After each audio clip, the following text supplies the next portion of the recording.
समाजमा लुकेका सत्यहरू, दबाइएका आवाजहरू अनि बेवास्ता गरिएका कथाहरू हामी बोल्छौं तिनैका लागि जो बोल्न सक्दैनन्। यहाँ कुनै आवाज दबिदैन, कुनै सत्य हराउँदैन। होचो भूमिको आवाजलाई विश्वभर पुर्याउने हाम्रो अभियान यो हो काजी खबर।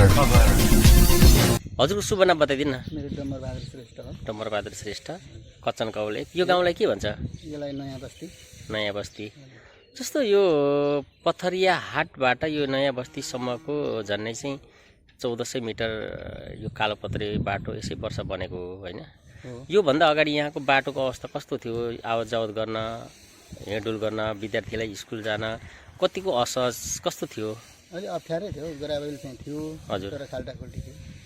अहिले यो कालोपत्रे बन्नेसँगै त्यो समस्या सकियो। अहिले चाहिँ तर यहाँ आदि यहाँ मास्टर गरेर रोकिएको छ, पुल भएर। यो धरधरेनेरि अलिकति बाँकी छ होइन?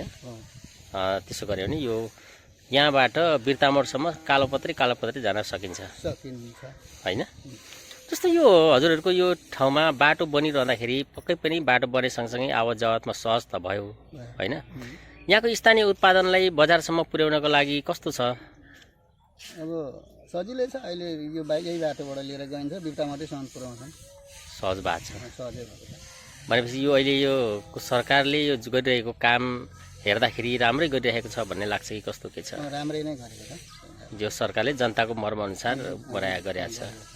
हुन त अब विकासका पूर्वाधार मध्येको मुख्य सडक नै हो होइन? तथापि अन्य शिक्षा स्वास्थ्य पनि छँदैछ। सरकारले यो बाटोमा पनि आगामी दिनमा पक्कै काम गर्छ भन्नेमा कतिको आशावादी हुनुहुन्छ? हामीले त गर्छ नै भन्ने जस्तो लाग्छ।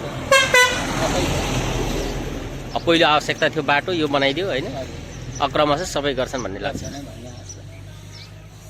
यो गाउँमा चाहिँ कति घर जति छन् बसोबास? यसमा त यो गाउँमा त छैन, 80-90 वटा नै गाउँ छ, घर छ।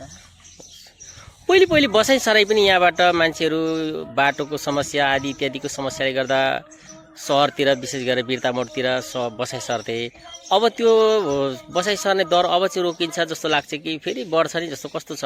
हामीले त रोकिन्छ जस्तो लाग्छ। अब किनभने अहिले यो बाटो बनिकन मान्छेहरू खोइ जान छोडे है। अब साँच्चै भन्यो भने यहाँबाट 45 मिनटमा बिर्तामोड मजाले पुगिन्छ। एउटा समस्या यहाँ हात्तीको छ होला होइन? हात्तीको छ त। हात्तीको समस्या छ। हात्तीको त एकदमै छ, आइहाल्छ हात्ती। सरकारलाई तपाईँ के भन्न चाहनुहुन्छ अन्तिममा?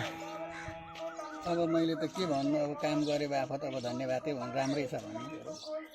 आगामी दिनमा पनि अझ यो यस्तै काम गरेर जानुहोस्।